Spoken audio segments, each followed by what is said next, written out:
I've just received a really good package from Das Musikding in Germany. I'm in Germany as well.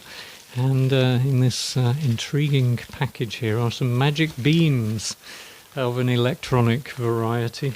As you can see, lots of components and things like that.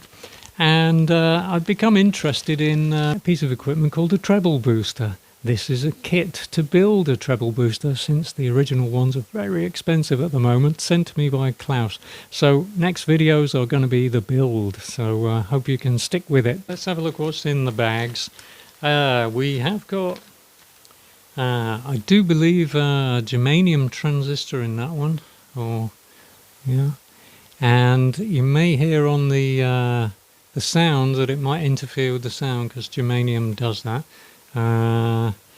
And printed circuit boards, you can see, all labelled up, and some wires and resistors. So I've got to figure out where they all go and start putting them together. So I'm not going to put every component in this show and tell, but I'm just going to show you a few of them so that you can see if a fool like me can do it, then so can you. As I'll take you through a few things which you'll need for the build.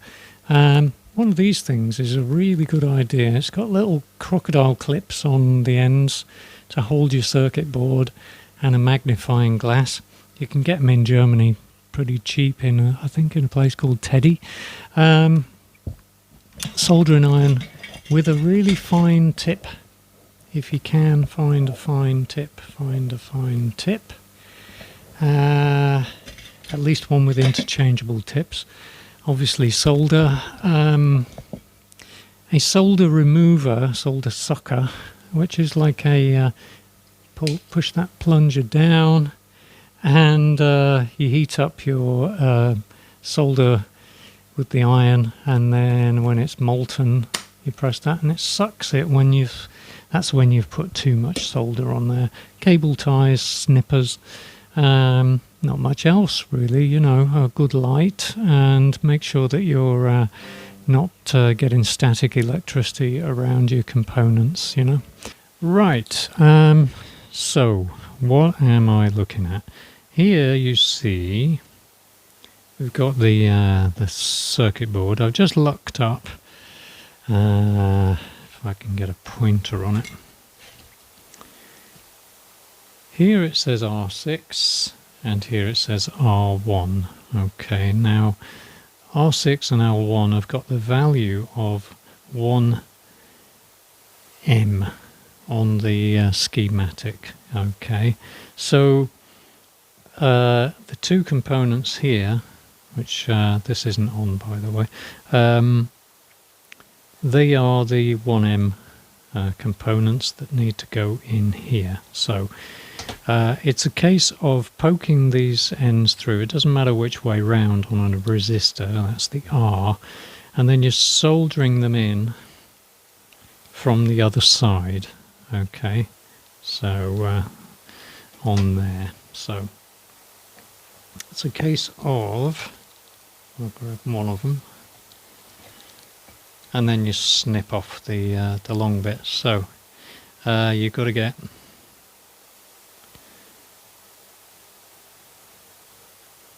go for R1 first here.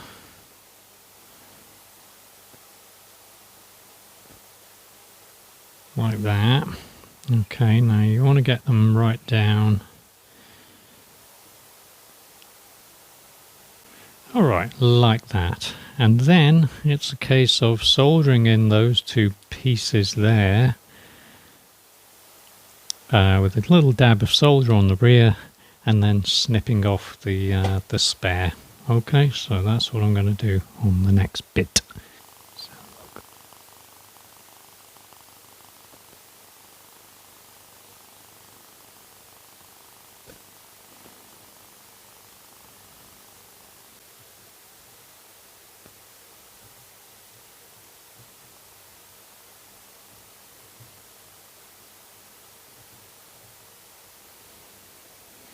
Not very pretty, but probably took. Yeah, that's taken. Okay, so you can see That's in there now, so I can snip off those wires at the back and do the next one. The second one in, and we'll continue on. Looks okay from the other side. So there's all the resistors in at the moment, on this board anyway, so I'm going to have a look at the next stage capacitors, I guess. Okay, so I'm moving on to capacitors now. I've got these three in. These type don't matter which way round they go, but these type do. And they follow the long leg on the component is usually the positive. Now you see there's a little positive there, saying which side that should be. And there's also usually a stripe. You can see that on this side denoting minus, and the same on this component here. You see that stripe like a minus. So and it's got a little plus there where your long leg goes. Okay, so I'm following that convention, and I've just got to solder those in now. Okay, so you can see that I've got everything sort of in. This component here is a diode. You can see that it's got a silver band on this end, and that corresponds, if I can just move it because I haven't soldered it in yet, you can see underneath there's a white band on the circuit board. Okay, now this convention in diodes usually means that that's the negative, and if you're confused because there's no plus and minus on the front of the circuit board, if you turn it over then you'll see that there's a plus on the other leg. See, this is where the silver band is. I turn it back over there, and the other end is the plus, so that's just a double confirmation for you. So I'm just going to solder that in, and then the next thing will be the germanium one.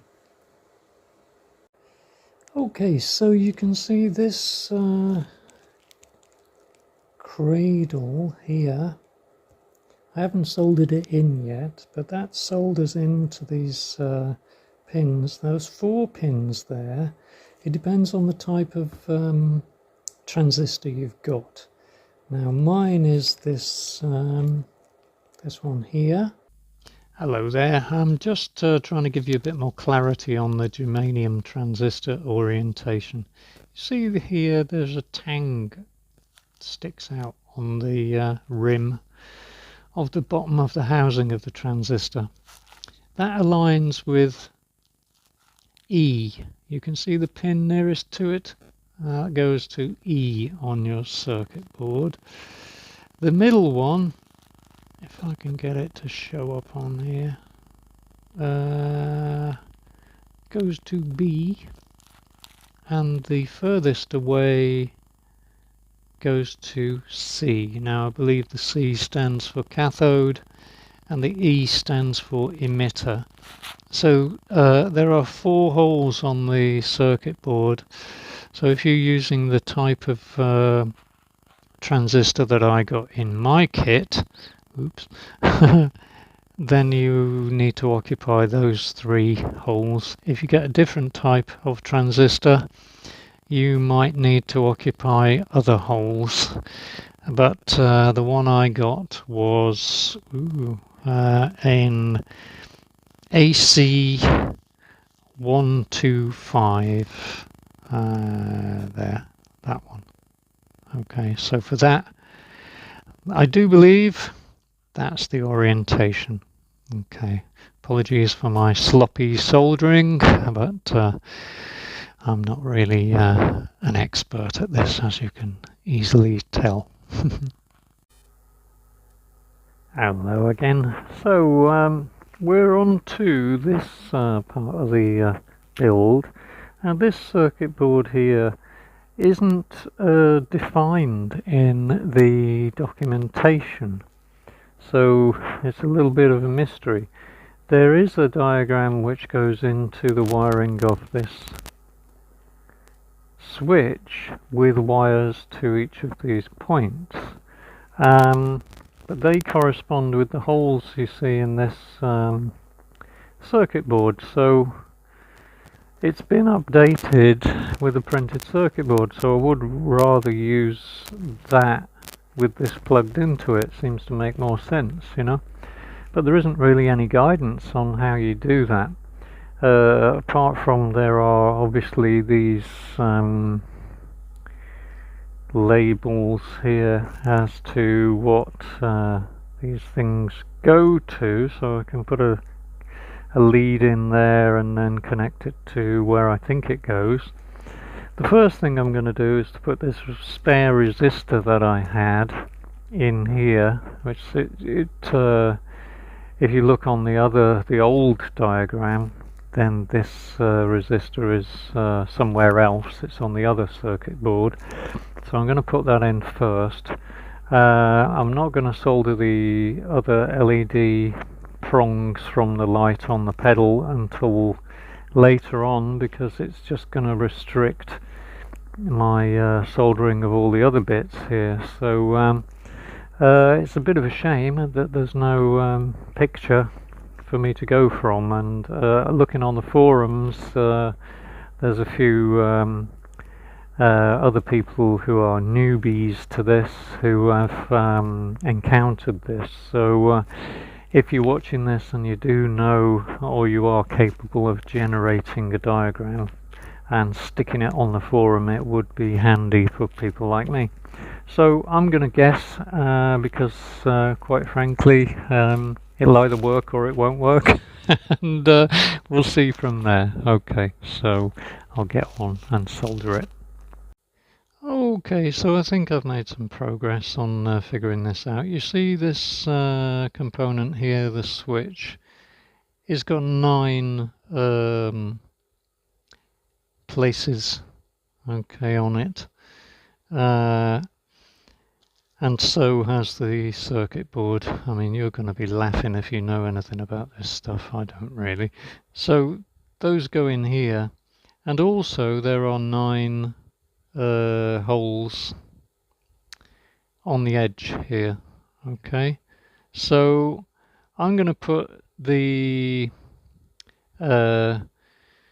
wires to connect to the jack plug and things like that. You see it says JI, that's jack in, JO, jack out, yeah, and the 9 volts and stuff like that. So I'm going to connect those as if they were wired directly to here, but trust that when I poke that through those holes from the underneath, that it will all make sense and work correctly. I'm not sure whether I have to solder it into those this component. I'm not sure whether I have to solder that into those 9 holes or whether a push fit is sufficient. We'll see on that one. But I'm going to get the 9 the 9 wires connected to their various places first, and then start connecting things like the jack sockets and stuff up and see how we go. Alright.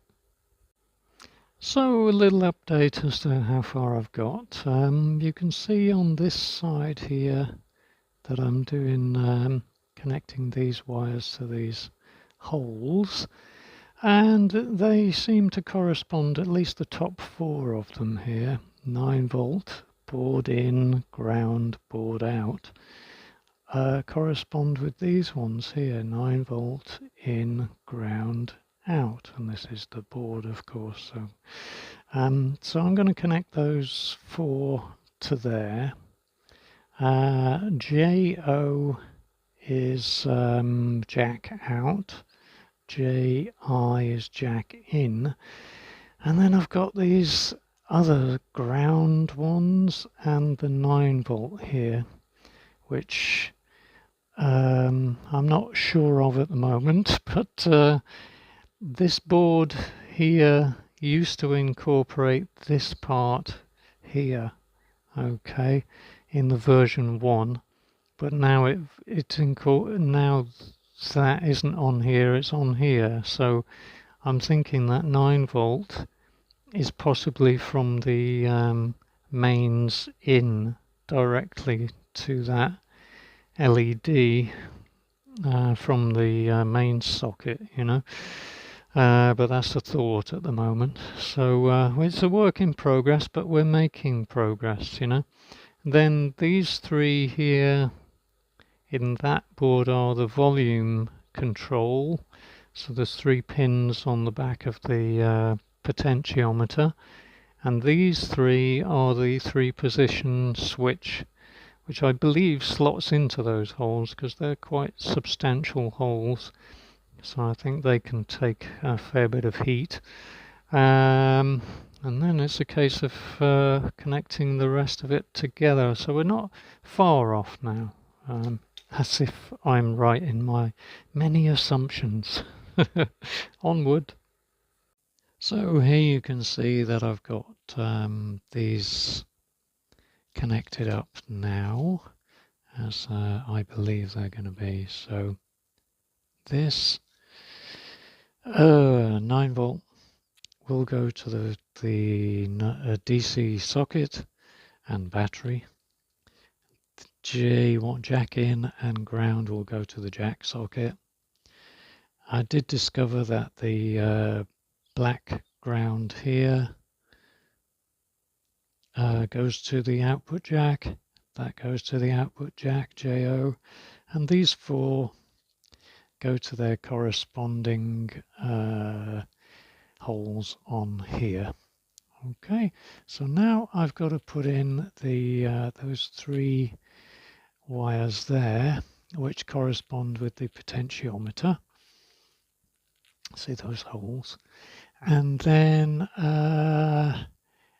the 3-way switch corresponds with those holes, at which time we should be able to connect up the jack sockets and power input sockets, and then get everything housed, push the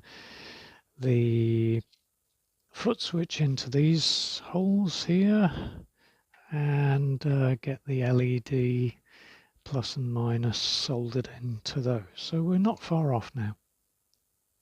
Okay, so this is the underside of the breadboard, clearly, and there's the potentiometer, which is going to need to be connected via some jumper wires. On here you can see that it says P1 volume has 2 spaces. Now I'm going to go P1 as on the previous diagram for the previous version of this. P1 was the left hand peg as I'm looking at it, and the other volumes are, the middle one is the middle one and the right one is the right one. So that's how I'm going to connect it. Hopefully that will work out okay. Okay, so you can see here I've got this 3-way switch, and these are the holes that I believe it goes in. Now they're not snug enough for it to just be a press press fit, so I'm gonna have to solder them in. So I'm hoping that I'm successful at that. Let's have a go. So I've got the LED business in the box, and I'm considering soldering these now and those, and then I've got all of this malarkey all wired up, but it just needs fitting in to its various holes in the box, you know. So we're not far off. I'm not sure whether this needs soldering in, but I guess I should. It's very, very close together and difficult to get to, and I guess I should do something about them, but it's pretty well squeezed together with you know, just being a push fit. So I'm not sure on that at the moment. I think I probably will run some solder down it, but I might just check that it's functioning before I do that, just to check if I need to remove anything. So there you go. Next one, hopefully we'll hear this spring into action. So I have no idea whether this whether this is going to work or not. It's in the box roughly. I haven't soldered these in yet because I'm not sure whether there's going to be full-on connection throughout. So I'm going to test it by putting a battery on now and see if the light comes on or not. So let's do that, shall we? Right, there's a battery in. Let us see. So, quick update. I plugged it in with a battery and it didn't work, so I poked around on here to try and make a better connection with a pair of very fine tweezers, and when I touch one of them the LED light comes on, so I'm going to run through these and put some solder down them, and then hopefully we should be in business. So I've just run some solder very badly down there, and haven't put the back on it yet, but let's have a look. If we plug a jack in,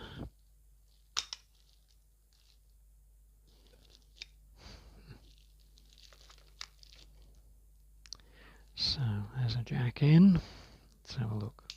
Yay! Well, it's lighting up. Let's plug it into an amp and see what happens. Okay, so it's finally together. I haven't put the back on obviously yet, but you can see, I haven't got my tripod handy, but the light comes on. So it's together, it's all in here. It's very sensitive, the germanium mount there, so I'm going to have to cable tie the cables all the way from it, but you can hear it's making a sound, and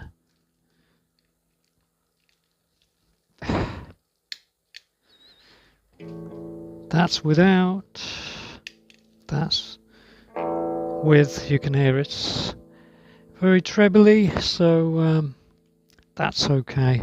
So I'm going to plug it into a proper amp. This is just into a tiny little practice amp, and we'll give it a whirl. So it's finished. I've finally got it together. It wasn't that long a process, I'm just not used to it, so I guess it's a good video for newbies, because you know, I was straight in at the deep end, and so will you be. This is the sound without the Rangemaster. It's down tuned through the JMP back here. Let's switch it on. Oh.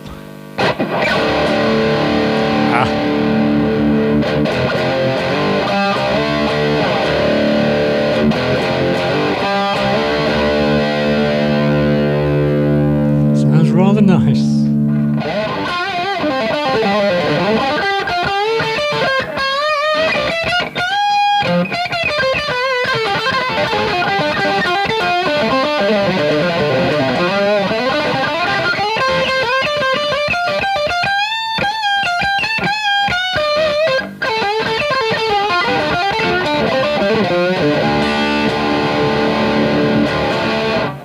So I think you can get the idea where Tony Iommi was coming through on the early Sabbath albums, you know.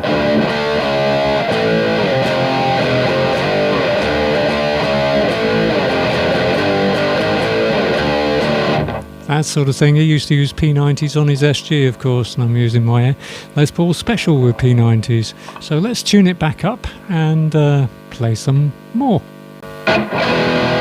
So we're back into proper tuning.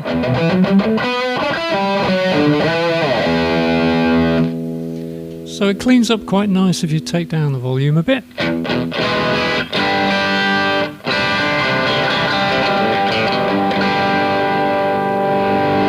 It's got that snarl.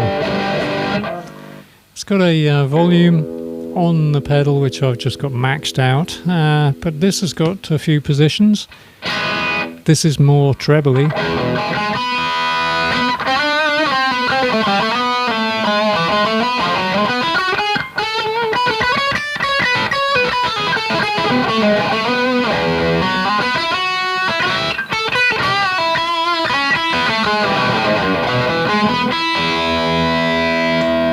Put it on the rhythm pickup.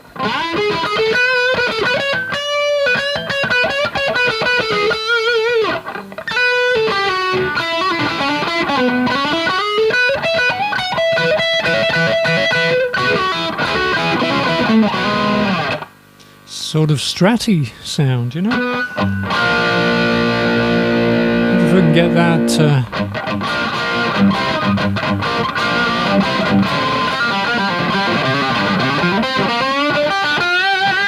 yeah, it's got all those singy overtones. Very, very pleased with it. I'm going to do a longer video, maybe going into the history of the effect and whose albums and stuff it was on. So keep watching, do subscribe, do put a like and comment if you like. I hope you find the video useful in making one of these yourself. I will put a link to Das Musikding in the description. Please do visit that. These are so reasonably priced, it's unbelievable when you look at the cost of buying an original one or even one of the repros, you know. And like I say, if a fool like this can make it, then so can you, I'm sure. Thanks for watching, and hope to see you on another video soon. Take care. Bye.